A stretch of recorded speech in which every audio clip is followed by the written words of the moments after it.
आज मैं आपके लिए लाई हूँ स्ट्रक्चर ऑफ क्रोमोसोम और इसको हम शुरू करते हैं इस चैप्टर को जो कि आपके सिलेबस में है। तो स्ट्रक्चर ऑफ क्रोमोसोम क्या है? क्रोमोसोम किससे मिलकर बना होता है? सबसे पहले हम देखेंगे कि हमने देखा सेल डिवीज़न में जो न्यूक्लियस होता है उसके अंदर एक क्रोमेटिन फाइबर पड़ा होता है न्यूक्लियस के अंदर। तो वो क्रोमेटिन फाइबर क्या होता है? उस क्रोमेटिन फाइबर से ही हमारा जो होता है क्रोमोसोम का बनता है क्रोमोसोम। तो ये क्रोमेटिन फाइबर क्या है? इन इंटरफेस में हमने देखा था, पहली फेस थी हमारी इंटरफेस, और इंटरफेस में हमने देखा था कि we can see a network of long extremely thin dark staining fibre. ये एक तरीके का बहुत ज़्यादा जो कॉइल्ड शेप में पड़े हुए थे, कॉइल शेप में न्यूक्लियस के अंदर पड़े हुए थे।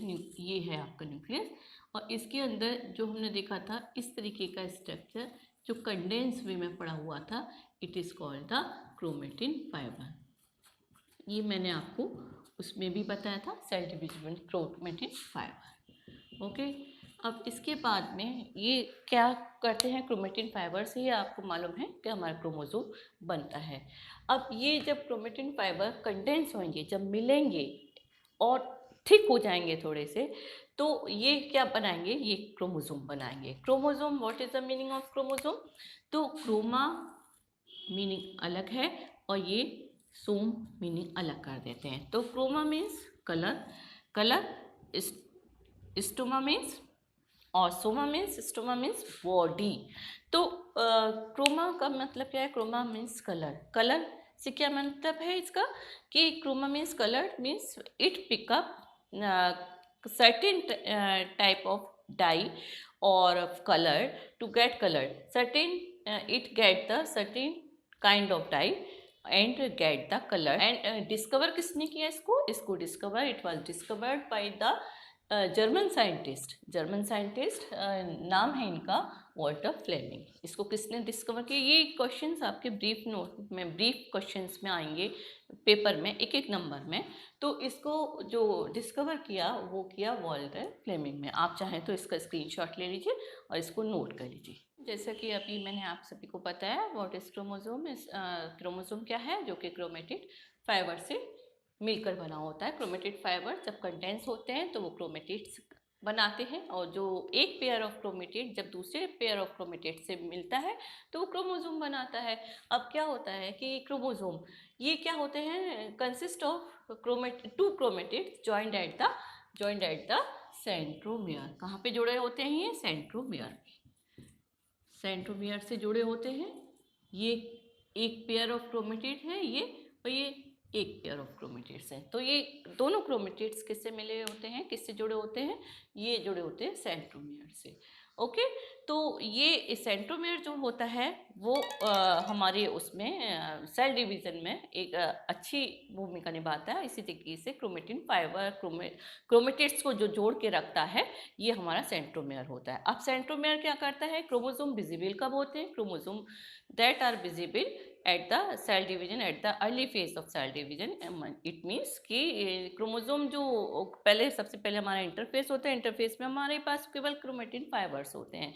क्रोमेटिन थ्रेड कह लीजिए, क्रोमेटिन फाइबर्स कह लीजिए, जो भी कुछ है, क्रोमेटिन थ्रेड विजिबल होता है और हमें कुछ भी नहीं मालूम होता कि इससे कैसे क्रोमोसोम बनेगा। इसके बाद क्या होता है? सिंथेसाइज ऑफ डीएनए होता है। सिंथेसाइज ऑफ डीएनए जब होता है, इसके बाद हमारा क्रोमोसोम बनना शुरू होता है। और जो क्रोमेटिन फाइबर है पहले क्रोमेटिड्स बनाता है, one pair chromatid, second pair chromatid, उसके बाद हमारा एक क्रोमोसोम कंप्लीट होता है जब दो पेयर ऑफ क्रोमेटिड्स बन जाते हैं, सेंट्रोमियर से जुड़ जाते हैं।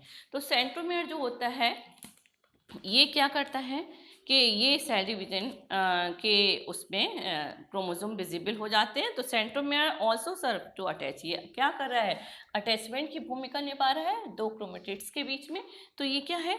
एक अटैचमेंट की भूमिका निभाता है क्या? सेंट्रोमियर। अब जो सेंट्रोमियर क्या, और दूसरा काम क्या होता है इसका सेंट्रोमियर का कि ये स्पाइंडल फाइबर जो होते हैं जब सेल डिवीजन होता है, आपने अभी प्रीवियस उसमें वीडियो में देखा था, तो स्पाइंडल फाइबर से भी जो जुड़ते हैं वो केवल क्रोमोसोम जो जुड़ेंगे, क्रोमेटिड्स जो जुड़ेंगे, पहले अलग होते हैं क्रोमेटिड्स, फिर जोड़ते हैं तो किससे जुड़ेंगे? सेंट्रोमियर ही जो एक पार्ट है, ये हमारा अटैचमेंट जो है, यही स्पाइंडल फाइबर से भी जुड़ता है और यही हमारे क्रोमेटिड्स को जोड़ के भी क्रोमोसोम भी बनाता है, तो इसकी भूमिका बहुत अच्छी होती है। और ऐसे क्या होता है, as a spindle fibre contact, और जब जिस समय के सेल डिवीजन चल रहा होता है हमारा, और स्पाइंडल फाइबर क्या करते हैं कि वो खिंचने शुरू हो जाते हैं और उनमें कॉन्ट्रैक्ट आना शुरू हो जाता है। जैसे हम किसी तार को, किसी वायर को खींचते हैं तो क्या होता है, वो एक लिमिट तक खींचता है और फिर उसके बाद टूट जाता है। जब उसमें ज़्यादा टेंशन हो जाएगा तो टूट जाएगा। तो क्या होता है, ये स्पाइंडल फाइबर जब कॉन्ट्रैक्ट होता है तो जो सिस्टर क्रोमेटिड्स होते हैं, सिस्टर क्रोमेटिड्स इट मीन्स ये वन पेयर, ये सिस्टर क्रोमेटिड्स होते हैं वो क्या होते हैं कि सेपरेट हो जाते हैं एक दूसरे से सेपरेट हो जाते हैं। और किस पार्ट से स्प्लिट होंगे, वो सेंट्रोमियर से। फिर क्या होता है, तो ईच सेंट्रोमियर जो होता है, सेंट्रोमियर में एक क्रोमेटिड आता है, दूसरे सेंट्रोमियर में दूसरा क्रोमेटिड्स आ जाता है। तो अब ये किस तरफ खिंचने शुरू हो जाते हैं, ये पोल्स की तरफ जाने शुरू हो जाते हैं। अपोजिट साइड में दोनों पोल्स की तरफ ये चले जाएंगे। सेल डिवीजन ये मैंने आपको प्रीवियसली पढ़ाया हुआ है, ओके, आप उस वीडियो को देख लीजिए। फिर उसके बाद क्या होगा कि after completion of cell division, cell division के होने के बाद में फिर क्या होता है कि ये जो क्रोमोसोम हैं जब क्रोमेटिड्स में टूटेंगे, अपोजिट साइड में चले जाएंगे। फिर क्या होगा इनका कि लास्ट स्टेज जो टीलोफेज होती है उसमें क्या होगा, फिर ये क्रोमेटिड्स जो होते हैं क्रोमेटिन फाइबर में चेंज हो जाएंगे और ये सब कुछ विजिबल होना शुरू हो जाएगा, न्यूक्लियस भी विजिबल हो जाएगा और जो बाकी चीज़ें हैं वो सब डिसअपियर हो जाएंगी। और जैसे प्रीवियस स्टेज में हम लेके चले थे प्रोफेज में, वही फेज हमारी लगभग टीलोफेज के आते आते तक हो जाएगी। क्रोमोसोम सब टूट जाएंगे। क्यों? क्योंकि एक मदर सेल से 2 डॉटर सेल्स बनेंगे। अब 2 डॉटर सेल्स बनेंगी तो उसकी सिंथेसाइज के लिए टाइम चाहिए। तो ये सब क्या होगा कि क्रोमोसोम फिर अल्टीमेटली कहाँ क्या उसमें बदल जाएगा, क्रोमेटिन फाइबर में बदल जाता है। तो ये क्रोमेटिन क्या होता है, क्रोमेटिन बनता किससे है, क्रोमेटिन किससे बनता है, क्रोमेटिन को जो बनता है वो 2 पार्ट से बनता है, ओके। तो क्रोमेटिन मटेरियल जो होता है, मटेरियल कह लीजिए, या क्रोमेटिन बनता किससे है, ये 2 मटेरियल से बनता है। इसमें जो एक होता है डीएनए और दूसरा होता है हिस्टोन। हिस्टोन जो होता है ये एक काइंड ऑफ प्रोटीन है और डीएनए आपको जानते ही हैं, डीएनए क्या है, जेनेटिक मटेरियल है। तो डीएनए का अब हम स्ट्रक्चर पढ़ेंगे कि स्ट्रक्चर ऑफ डीएनए क्या होता है, ओके। इतनी जो भी मैं आपको बता रही हूँ इसको आप नोट साथ के साथ नोट करते जाइए। अब हम देखेंगे कि स्ट्रक्चर ऑफ क्रोमोसोम में आगे और क्या होता है कि मैंने जैसा बताया आप सभी को कि क्रोमेटिन फाइबर्स जो होते हैं, जो क्रोमेटिन बने होते हैं किसके बने होते हैं, 40% डीएनए के और 60% प्रोटीन, एक काइंड ऑफ प्रोटीन हिस्टन, हिस्टन कहते हैं इसको, जो कि एक तरीके का प्रोटीन होता है और 40% इसका पार्ट होता है डीएनए। ये दोनों मिलके क्रोमेटिन फाइबर्स बनाते हैं। अब इसके बाद structure of DNA, structure of DNA पे क्या है, इसको डिस्कवर किसने किया, इसको डिस्कवर किया था रोज़ालिंड फ्रैंकलिन ने। बट अल्टीमेटली इसको जो फाइनली जो लोगों ने स्टडीड किया इसको, वो आप साइंटिस्ट का नाम याद रखिए, ये आपको क्वेश्चंस में पूछ लेगा, वाटसन एंड क्रिक ने, ओके। अब इसके बाद में इसको जो डीएनए है ये वेरी लार्ज सिंगल मॉलिक्यूल है, इसलिए इसको हम मैक्रो मॉलिक्यूल भी कहते हैं। क्या कहते हैं इसको, मैक्रो मॉलिक्यूल भी कहते हैं। अब इसमें क्या होता है कि ये डीएनए बनता कैसे है, ये डीएनए बनता है या ये बनता है इट कंपोज्ड ऑफ 2 स्ट्रैंड, जो 2 स्ट्रैंड बनते हैं, जो धागे कह लीजिए, जो आपकी थ्रेड लाइक स्ट्रक्चर जो कि बाउंड होता है एक दूसरे से, और ये इसलिए इसको डबल हेलिक्स भी कहते हैं। क्यों डीएनए को डबल हेलिक्स क्यों कहते हैं, क्योंकि ये 2 तरीके के, डबल मीन्स 2 तरीके के स्ट्रैंड से बाउंड होता है, इसलिए हम इसको डबल हेलिक्स भी कहते हैं, ओके। तो ईच सिंगल डीएनए जो होता है, इसमें जो स्ट्रैंड्स होते हैं वो क्या होता है, एक सिंगल स्ट्रैंड क्या क्या रखता है, एक सिंगल स्ट्रैंड, मैं इसको रख कर देती हूँ।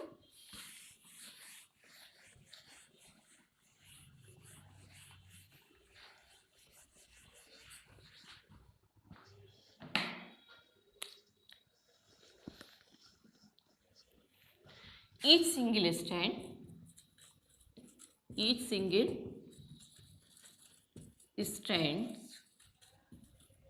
of DNA, each single strand of DNA composed, ये क्या क्या रखता है, composed, इसके कंपोजिशन भी तो पता होने चाहिए कि जो स्टैंड हैं वो उसके कंपोजिशन क्या होंगे, उसको क्या कहेंगे, कंपोस्ट।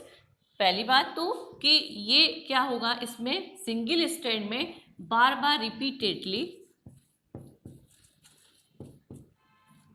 या रिपीटिंग क्या होगा, न्यूक्लियोटाइड्स होंगे, repeating nucleotides.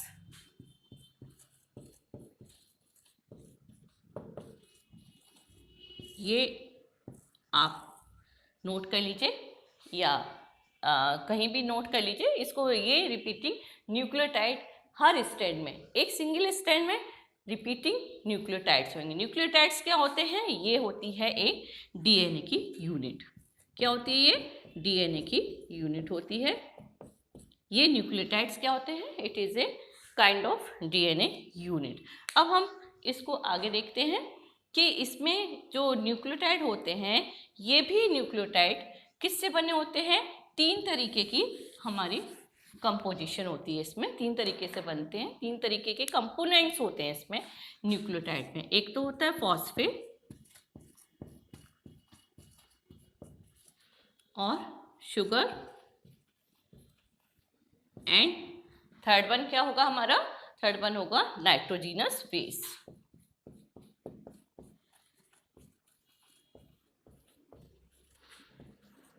Nitrogenous base. Sugar होगी हमारी pentose.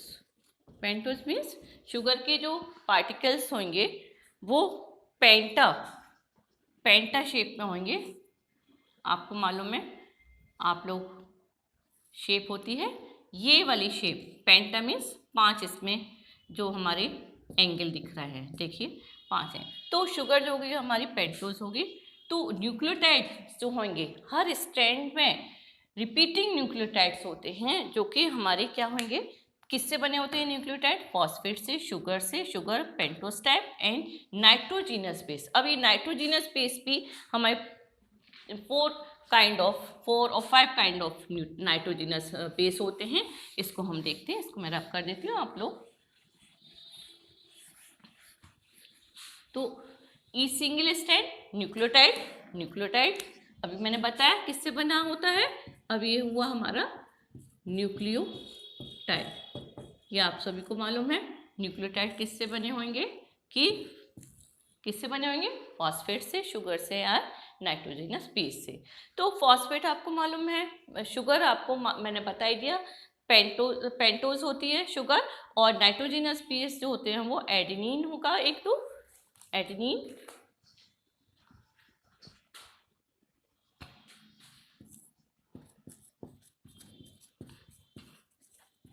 Phosphate, sugar and third one nitrogenous base. तो इसमें हम जो करेंगे वो इसको देखते हैं कि हमारे पास कौन कौन से नाइट्रोजिनस बेस होते हैं। होगा नाइट्रोजिनस बेस, इसमें हमारी जो नाइट्रोजिनस बेस हैं वो कितने टाइप के होंगे, एक तो एडेनिन होगा, इसमें एक ग्वानिन होगा, एक सिस्टोसिन होगा एंड एक थाइमिन होगा। ये 4 काइंड ऑफ नाइट्रोजिनस बेस होंगे। शुगर होगी, पेंटोज होगी, फॉस्फेट होगा। तो उस सब से मिलकर ये न्यूक्लियोटाइड बनता है। न्यूक्लियोटाइड कहाँ होता है, a single strand of DNA में रिपीटिंग नंबर ऑफ न्यूक्लियोटाइड्स होते हैं। हम देखेंगे स्ट्रक्चर ऑफ न्यूक्लियोटाइड। ये जो न्यूक्लियोटाइड हैं ये किस तरीके से अरेंज होते हैं, और क्योंकि ये न्यूक्लियोटाइड जो होते हैं एक दूसरे से जो स्ट्रैंड होता है डीएनए का, उसमें क्या होता है, क्रोमोसोम, डीएनए का जो स्ट्रैंड होता है वो, उसमें ये न्यूक्लियोटाइड, क्रोमोसोम क्या है, chromosome DNA, structure of DNA. तो स्ट्रक्चर ऑफ डीएनए का जो ये होगा किस तरीके का होगा, न्यूक्लियोटाइड से क्या मालूम है आपको कि 2 स्ट्रैंड से बना होता है। अब 2 स्ट्रैंड में भी क्या होते हैं, नंबर ऑफ रिपीटिंग न्यूक्लियोटाइड होते हैं।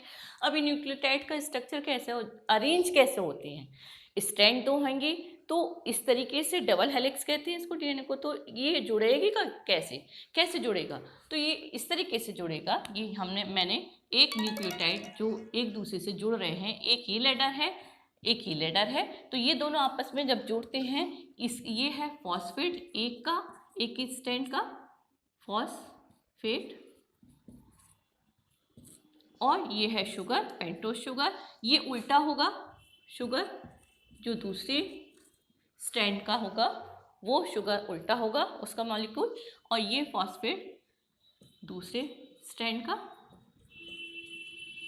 और ये दोनों आप, ये बेसिस है। बेसिस मैंने आपको जैसा बताया 4 काइंड ऑफ प्रोटीन होते हैं, 4 काइंड नाइट्रोजिनस बेस होता है, 4 काइंड ऑफ प्रोटीन के होते हैं। तो इसमें जो जोड़ते हैं जब ये इसका बेस, ये पूरा एक इसका बेस और इसका बेस दोनों मिलकर आपस में हाइड्रोजन बॉन्ड के थ्रू जुड़े होते हैं और एक तरीके का लैडर लाइफ स्ट्रक्चर बनाते हैं, जिससे कि ये क्या होता है, डबल हेलिक्स। जब हम इसको जो साइंटिस्ट ने डिस्कवर किया तो इसको डबल हेलिक्स इसलिए बोला क्योंकि ये एक दूसरे में जोड़ के बाउंड करके बनता है। देखेंगे कि फॉर्मेशन ऑफ न्यू डीएनए कैसे होता है। फॉर्मेशन ऑफ न्यू डीएनए कैसे होगा कि जो आपको मालूम है डीएनए को डबल हेलिक्स बोलते हैं। डबल हेलिक्स मीन्स 2 स्ट्रैंड से मिलकर बना होता है और ये काफ़ी एक दूसरे से कंपोस्ट कैसे करेंगे, एक दूसरे से मिलके बनेंगे। तो डबल हेलिक्स स्ट्रक्चर कहलाता है ये डीएनए। तो ये at the time of interface, जब इंटरफेस होता है तो क्या होता है कि ये जो डीएनए होगा, मैंने आपको बताया सेल डिवीज़न में कि जो डीएनए होता है वो इसका क्या होगा, सेल डिवीज़न, इसका जो डीएनए होगा इसका क्या होगा कि सिंथेसिस स्टार्ट हो जाएगा। ये सिंथेसिस इतनी तेज़ी से रैंडमली होते हैं चेंजेस इसमें इंटरफेस में, कहलाई जाती है ये रेस्टिंग स्टेज। बट इसकी जो स्पीड होती है बहुत ही तेज़ी से रैपिडली चेंजेस होते हैं इसमें, जो कि हम एक्सटर्नली नहीं देख सकते हैं। इंटरनली ये चेंजेस उतनी ही तेज़ी से हो रहे होते हैं। तो हमारा जो डीएनए होगा वो सिंथेसाइज करेगा अपने आप को, सेल डिवीजन के लिए तैयार करेगा। क्यों? क्योंकि क्रोमेटिन फाइबर्स जो होते हैं, क्रोमेटिन फाइबर से क्रोमेटिड्स बनने शुरू होंगे, कंडेंस होना शुरू होगा क्रोमेटिन फाइबर, और फिर क्या बनाएगा, क्रोमेटिड्स बनाएगा। क्रोमेटिड्स जो होंगे वो एक पेयर में बनेंगे और क्या होगा आगे चल के जब सेल डिवीजन की और लेटर स्टेज आएंगी तो वो क्या आएंगे, सेंट्रोमेयर से जाके एक pair of chromosome plus 1 pair of chromosome, ये दोनों सेंट्रोमेयर से जुड़ेंगे तो एक क्या बनेगा, पूरा क्रोमोजोम बनेगा। अब इसी तरीके से जो सिंथेसिस जब शुरू होगा सेल डिवीजन में तो ये डीएनए क्या होगा, सिंथेसिस इसका शुरू होना होगा तो ये डबल हेलिक्स तो होगा, 2 स्ट्रैंड होंगे इसमें। तो ये स्ट्रैंड जो होंगी इसकी दोनों ये खुलनी शुरू हो जाएंगी, ओपन्स हो जाएंगी, सो दैट इससे क्या होगा कि new strand could be joint. जब ये खुल जाएंगी, अब हमें पता नहीं है, एक जैसे आप सपोज एक रस्सी होती है उसको हम जब खोलना शुरू करते हैं तो वो इतनी तेज़ी से खुलनी शुरू हो जाती है। क्यों खुलनी शुरू हो जाती है? क्योंकि वो आपस में एक दूसरे से कंडेंस होके जुड़े हुए होते हैं। जब खुलेंगे तो नया पार्ट जब जोड़ना होगा तो हमें उसको खोलना ही पड़ेगा। ये ऑटोमेटिकली अपने आप खुलते हैं 2 स्ट्रैंड, और जहाँ से खुलते हैं वहीं से न्यू स्ट्रैंड जो होता है वो कुड बी जॉइंट किया। तो अब क्या होगा, process held in A sequence. ये क्या होता है, एक सीक्वेंस में होता है, एक सीक्वेंस में होता है फॉर द होल डीएनए, और इस तरीके से ये डीएनए आगे आगे बनता जाता है। ओके, तो ये जो प्रोसेस होगा स्ट्रक्चर ऑफ न्यू डीएनए ये बहुत ही कॉम्प्लिकेटेड होता है और कॉम्प्लिकेटेड प्रोसेस है। और अब इसके बाद हम देखेंगे, हमने न्यूक्लियोटाइड देख लिया, हमने क्रोमोसोम देख लिया, हमने क्रोमेटिन फाइबर देख लिया, क्रोमेटिड्स देख लिए, सेंट्रोमेयर देख लिए, क्या क्या होता है ये सब कुछ समझ लिया। अब हम आगे देखते हैं लास्ट जो एक आपका और रह जाता है, व्हाट आर द जीन। तो अब हम इसको आगे देखेंगे कि अब हम देखेंगे, बस ये लास्ट आपका टॉपिक है व्हाट आर द जीन्स इस चैप्टर का। तो जीन्स क्या है, जीन्स इसकी डेफिनेशन जो होगी आपको इसी तरीके से याद करनी है मैं आपको। तो क्या है ये gene are the specific sequence of nucleotide. आपको मालूम है, अभी मैंने बताया न्यूक्लियोटाइड्स क्या होते हैं, ये आपको मालूम है। न्यूक्लियोटाइड्स ऑन ए क्रोमोसोम, एक क्रोमोसोम जो होता है जो मिलके बना होता है किससे, न्यूक्लियोटाइड्स से। Repeating number of nucleotides are there in a chromosome, ये मैंने आपको अभी प्रीवियसली बताया है। दैट एनकोड, क्या होगा इसका, एनकोड खुलना शुरू हो जाएगा particular protein which express in the form of some particular feature of body. अब क्या होता है कि आपने देखा होगा कि कभी कभी जो जेनेटिक जो जीन्स हैं हमारे फादर में या हमारे फोर फादर में, तो उनसे फादर में आते हैं, फादर से चिल्ड्रन में आते हैं, बच्चों में आते हैं। तो अब क्या होता है कि कभी कभी कुछ चेंजेस आ जाते हैं, वो सब इस प्रोटीन, पर्टिकुलर प्रोटीन की वजह से होता है, जो कि हमारी बॉडी में चेंजेस आते हैं। ये आपको जेनेटिक्स में पढ़ाया जाएगा, लेकिन क्योंकि जेनेटिक्स आपके सिलेबस में है नहीं, तो यहाँ पे डिटेलिंग भी नहीं करेंगे हम लोग। तो इसमें क्या होता है, एनकोड पर्टिकुलर, ये प्रोटीन जो पर्टिकुलर प्रोटीन होता है वो हमारे उसमें कैरी करके ये लेकर जाते हैं आगे जनरेशन में। तो क्या होता है कि जब कभी आपने देखा होगा कहीं कहीं ऐसे केस होते हैं जो जिनके पेरेंट्स लंबे होते हैं, उसके जो बच्चे होंगे वो क्या होंगे कि शॉर्ट भी चले जाते हैं, और कभी कभी जो पेरेंट्स जो होंगे कम हाइट होगी उनकी और उनके बच्चे काफ़ी लंबे हो जाते हैं। तो ये सब क्या होता है, ये एक पर्टिकुलर प्रोटीन की वजह से होता है जो कि एनकोड जा रहा है हमारे संग, विच एक्सप्रेस, ये किस में एक्सप्रेस होगा, in the form of some particular features of body. किसी किसी की आइज़ का कलर होता है, किसी का आइज़ का कलर आपने देखा होगा कि जो हमारे फादर हैं उनसे बच्चों में जाता है, या बच्चों में ना जाके कभी मैटरनल चला जाता है, कभी पैटर्नल चला जाता है। तो ये सब क्या है, ये एक पर्टिकुलर प्रोटीन्स की वजह से होता है। तो व्हाट आर जीन्स, यही प्रोटीन, जीन्स किससे बने होते हैं, प्रोटीन से बने होते हैं। तो what are genes, genes are the specific sequence of nucleotide, nucleotide की स्पेसिफिक सीक्वेंस होती है। न्यूक्लियोटाइड क्या होते हैं आपको मालूम है, on a chromosome that encode particular protein which express in the form of some particular feature of body. And that's all for this chapter. अब हम अपना नया जो चैप्टर शुरू करेंगे वो प्लांट फिजियोलॉजी शुरू करेंगे। तो आप मेरे नेक्स्ट वीडियो में इसको ज़रूर देखिए, प्लांट फिजियोलॉजी। ये चैप्टर कंप्लीट हो गया हमारा यूनिट। अब हम आगे बढ़ेंगे, क्योंकि हमें तेज़ी से, आप बने रहिए मेरे साथ और देखते रहिए। आपको मेरा वीडियो कैसे लगते हैं, आप प्लीज़ मेरे वीडियो को लाइक करिए, शेयर करिए, जितनी ज़्यादा से ज़्यादा हो सके उतना शेयर करिए, और मेरे रेमेडियल टीचिंग यूट्यूब को ज़रूर सब्सक्राइब करिए। Thank you. मिलते हैं नेक्स्ट वीडियो में।